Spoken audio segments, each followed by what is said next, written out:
the stage so that we can hear firsthand about what it's like being a woman in warfighting.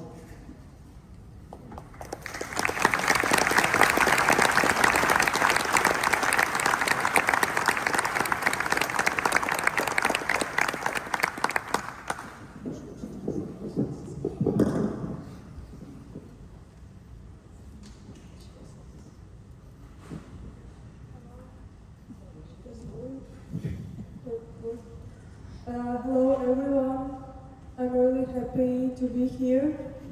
Thanks Tess and the whole crew for organizing all this, and it's really a great opportunity to be part of DSET. So the first Azov Corps of the National Guard of Ukraine, where I'm serving, is an operational tactical formation that evolved from the 12th Special Forces Brigade, and it was the first unit that implemented the NATO standards in Ukraine. And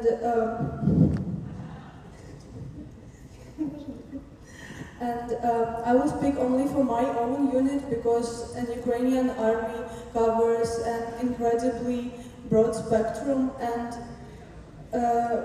before the full-scale invasion in our unit there was only 5% of the women, and today it's around 28%. And I would never join the army in condition how it was before. And lots of my sisters, they also would never join the army, but we had to because we wanted to protect our home. And army needs women because it would be absurd to lose this war just because of a deep-seated prejudice against the half of the country's population. And even though that now there is a lot of women in Ukrainian army, the men still don't know how to interact with the woman, and sometimes in battlefield it could cost a life. And for example, on my own experience, when we had courses for tactical medicine, and the instructor were showing how to do like a full body checkup, a detailed full body checkup for massive bleeding, and they were showing like how to check all the parts that is really important. And a lot of men were like really scared or shy to touch the woman or to touch the zone like the breast or under breast. And actually this is just that could cost a life, and it's like absurd just not to doing this. And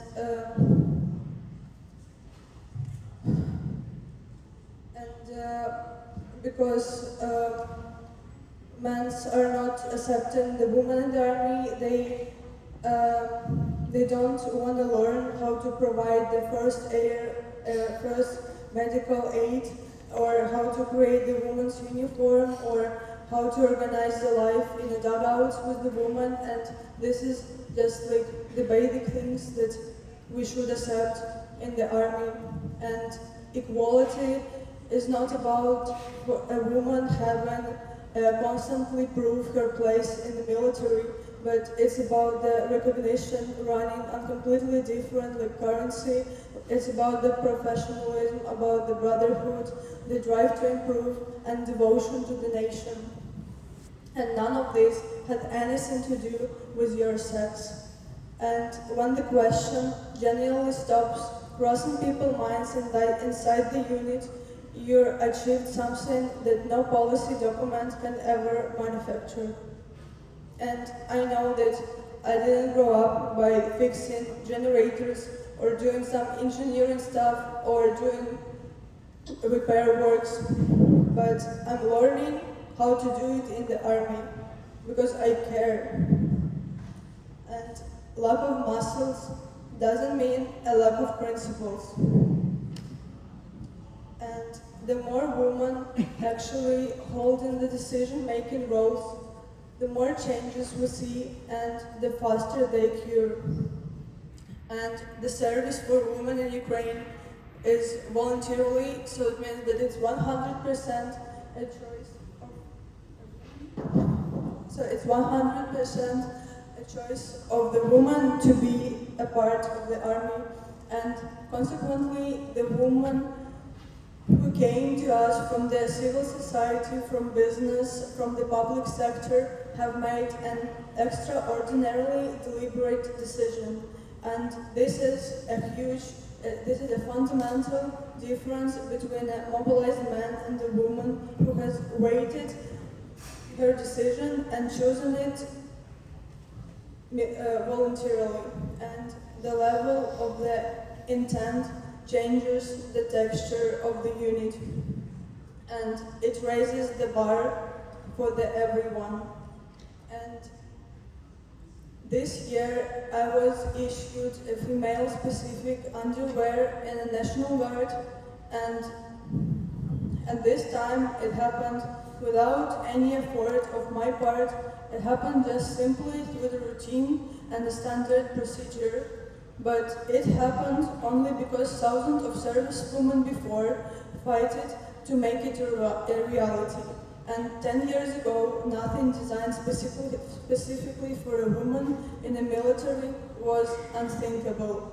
And it might seem like a small thing, just a few pieces of fabric, but stitched into that fabric are years of struggle, years of servicewomen fighting for their visibility and for their rights. And I'm profoundly grateful to every woman who joined the army despite the misogyny and constant devaluation of her work. And it is thanks to them I can quite simply serve without having to wear men's underwear. And I want to carry forward the spirit of unity among servicewomen. Thanks, everyone.